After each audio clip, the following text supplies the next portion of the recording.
கோபுரம் டிவி நேயர்களுக்கு இனிய வணக்கம். இன்று பிறந்தநாள் காணும் மற்றும் மணநாள் காணும் அத்துணை சகோதர சகோதரிகளுக்கும் எங்களது இனிய வாழ்த்துக்கள். பாபாவின் ஆசிகளோடு பல்லாண்டு காலம் நீங்கள் எல்லா வளங்களும் செல்வங்களும் பெற்று நலமுடன் வாழ வாழ்த்துகிறோம். பாபா அழைக்கிறார். அவரின் பொன்மொழிகளை கேட்பதற்காக, நம் பிரச்சனைகளை தீர்த்து வைக்கும் அற்புதமான கூட்டு பிரார்த்தனை செய்வதற்காக, மேலும் மனம் ஒருநிலைப்படவும் மனம் அமைதி பெறவும் அற்புதமான தியானம் செய்யவும் பாபா அழைக்கிறார். பாபா நம் கரங்களை பிடித்து அழைத்து சென்று அற்புதம் நிகழ்த்தவிருக்கிறார். வாருங்கள், பாபாவின் பொன்மொழிகளை தரிசனம் செய்வோம். அன்பு குழந்தையே, ஒரு ஜீவனை பயம் என்பது பிறப்பிலிருந்து இறப்பு வரை தொடர்ந்து கொண்டே வருகின்றது. அந்தந்த காலகட்டத்திற்கு ஏற்றவாறு பயத்தின் அளவு மாறுபடும். பயத்தை உண்டு பண்ணுவதற்காகவே துன்பங்களும் சோதனைகளும் வருகின்றன. இந்த பயத்தின் முக்கிய நோக்கம் உன்னிடம் உள்ள மனோசக்தியை பலமிழக்கச் செய்வதுதான். மனோசக்தி பலமிழந்தவுடன் சரீரமும் பலமிழந்துவிடும்.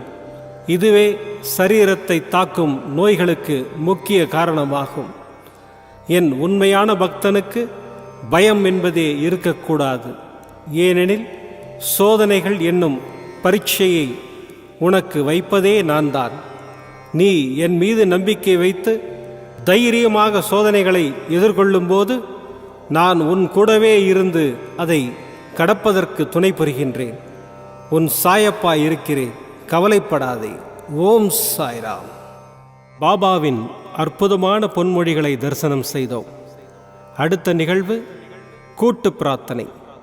நம் மனநலன் சார்ந்த பிரச்சனைகளுக்காகவும் உடல் நலன் சார்ந்த பிரச்சனைகளுக்காகவும் மற்றும் நம் அனைத்து விதமான பிரச்சனைகளுக்காகவும் சாய்நாதரிடம் கூட்டு பிரார்த்தனை செய்வோம். வாருங்கள், இந்த அற்புதமான கூட்டு பிரார்த்தனையை செய்வோம். பிரார்த்தனாஷ்டகம். 8 பிரார்த்தனைகள். சாந்தமான மனம் கொண்ட சாயிநாதரே, அறிவின் சிகரமே, அன்புள்ளம் கொண்டவரே, கருணை கடலே, உண்மையின் இருப்பிடமே, மாயை என்னும் இருளை அகற்றுபவரே, ஜாதி மத பேதங்களுக்கு அப்பாற்பட்டவரே, எங்களின் புரிந்து கொள்ளும் திறமைக்கு அப்பாற்பட்டவரே, அன்பின் இருப்பிடமே, ஷீரடி வாழ் இறைவனே, என்னை காப்பாற்றும், என்னை காப்பாற்றும். ஞான சூரியனே, ஞானத்தை வழங்குபவரே, பக்தர்களின் மனங்களில் உலவிடும் பரமஹம்சரே, அனைத்து நன்மைகளுக்கும் காரணமானவரே, தங்களை சரணடைந்தவரை காப்பவரே, படைக்கும் தொழில் புரியும் பிரம்மாவும் காக்கும் கடவுளான விஷ்ணுவும் நீங்களே, 3 உலகங்களையும் யுகங்கள் முடிவில் தன்னுள் ஐக்கியமாக்கிக் கொள்ளும் ருத்திரனும் தாங்களே. நீங்கள் இல்லாத இடம் இந்த பூமியில் ஏது? எல்லாம் அறிந்த இறைவன் நீங்கள்.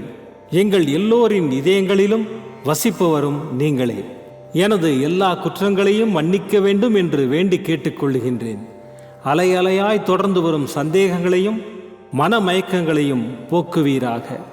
நீங்கள் கோமாதா, நான் பிறந்த இளங்கன்று. நீங்கள் சந்திரன், நான் சந்திரகாந்த கல்.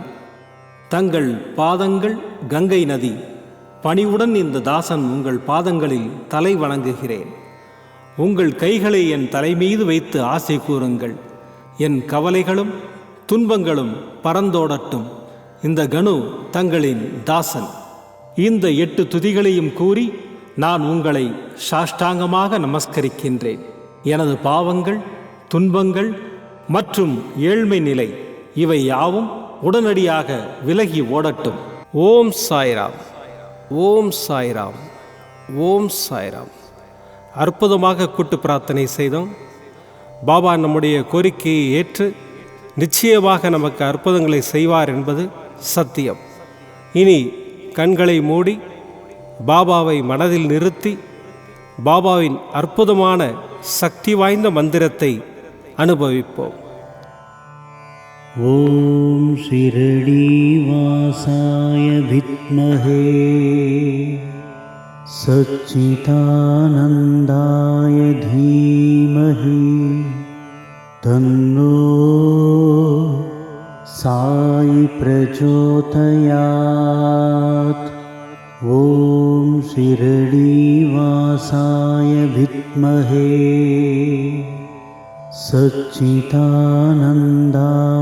धीमहि तन्नो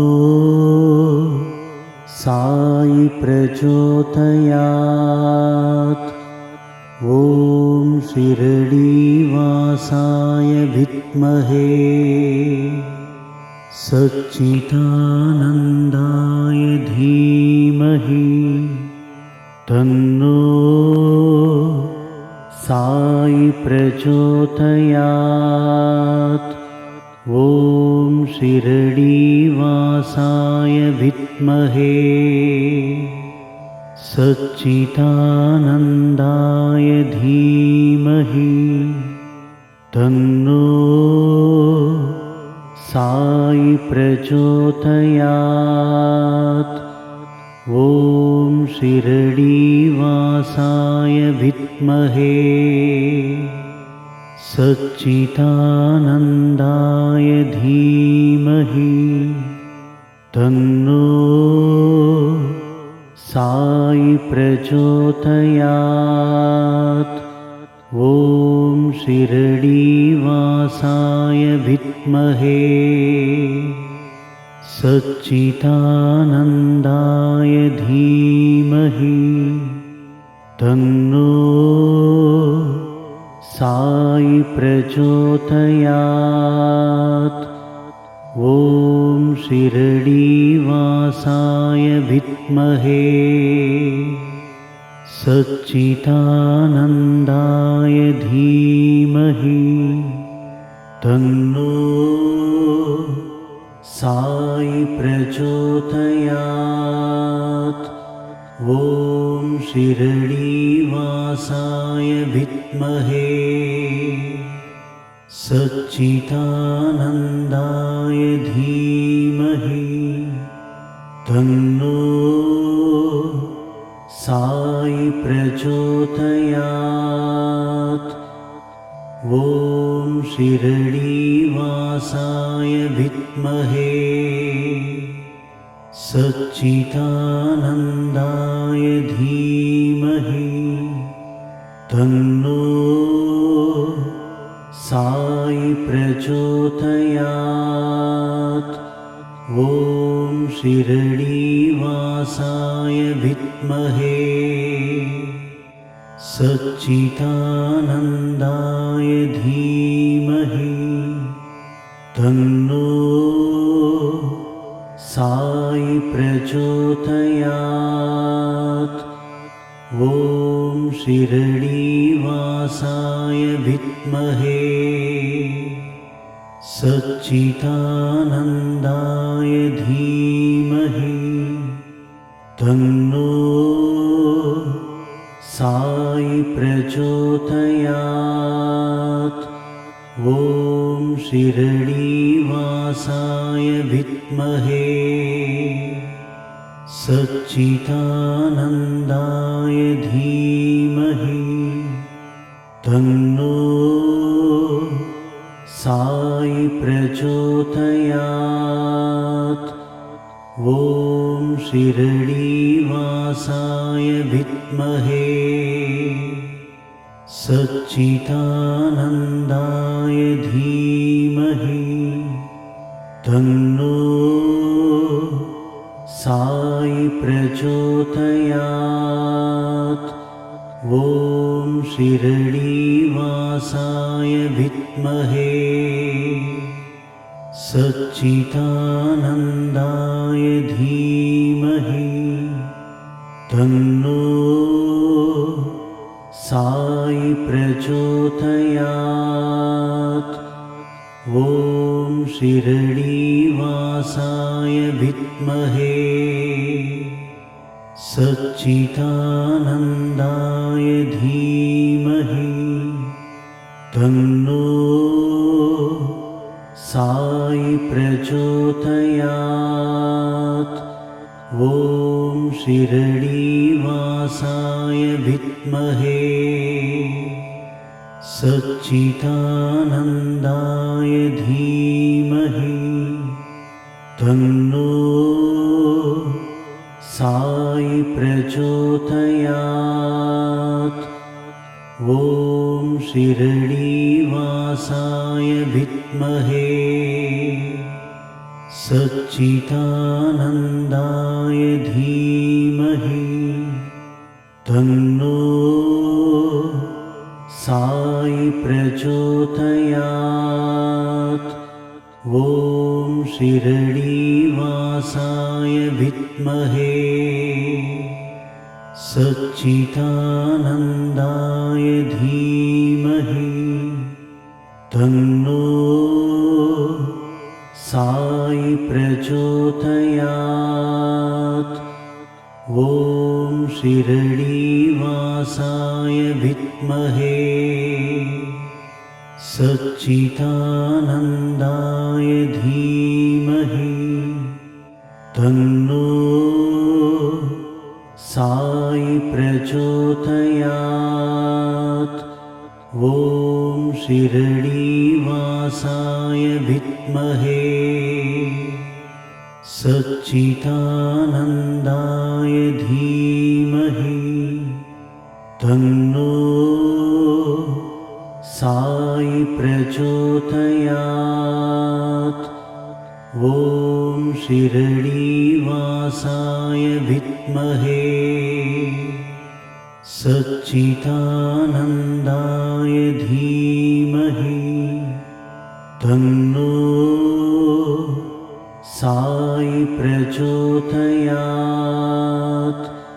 ॐ शिरडीवासाय विद्महे सच्चिदानन्दाय धीमहि तन्नो साई प्रचोदयात्। ॐ शिरडीवासाय विद्महे सच्चिदानन्दाय धीमहि तन्नो साई प्रचोदयात्। ॐ शिरडीवासाय विद्महे सच्चिदानन्दाय धीमहि तन्नो साई प्रचोदयात्। ॐ शिरडीवासाय विद्महे सच्चिदानन्दाय धीमहि तन्नो साई प्रचोदयात्। ॐ शिरडीवासाय विद्महे सच्चिदानन्दाय धीमहि तन्नो साई प्रचोदयात्। ॐ शिरडीवासाय विद्महे सच्चिदानन्दाय धीमहि तन्नो साई प्रचोदयात्। ॐ शिरडीवासाय विद्महे सच्चिदानन्दाय धीमहि तन्नो साई प्रचोदयात्। ॐ शिरडीवासाय विद्महे सच्चिदानन्दाय धीमहि तन्नो साई प्रचोदयात्। ॐ शिरडीवासाय विद्महे सच्चिदानन्दाय धीमहि तन्नो साई प्रचोदयात्। மீண்டும் நாளை காலை இந்த அற்புதமான பாபா அழைக்கிறார் நிகழ்ச்சியில் சந்திப்போம். நன்றி, வணக்கம். விதம் விதமான பக்தி நிகழ்ச்சிகளை உங்களுக்காக தந்து கொண்டிருக்கிறது உங்கள் கோபுரம் டிவி. உங்களுக்கு பிடித்த நிகழ்ச்சிகளை லைக் செய்யுங்கள், உங்களுக்கு பிடித்த மாணவர்களுக்கு ஷேர் செய்யுங்கள். மேலும் சப்ஸ்கிரைப் செய்வதோடு மட்டுமல்லாது அருகில் இருக்கும் பெல் பட்டனை கிளிக் செய்து கோபுரம் டிவி நிகழ்ச்சிகளை உடனுக்குடன் தெரிந்து கொள்ளுங்கள். மற்றும் ஒரு மகிழ்ச்சியான செய்தி, கோபுரம் டிவி ஆப்பை கூகுள் பிளே ஸ்டோரில் ஃப்ரீ டவுன்லோட் செய்து கோபுரம் டிவி நிகழ்ச்சிகளை தொடர்ந்து கண்டுகளியுங்கள், பாருங்கள், ரசியுங்கள், பரவசமடையுங்கள். gopuramtv.com. பக்தி பக்திமயம்.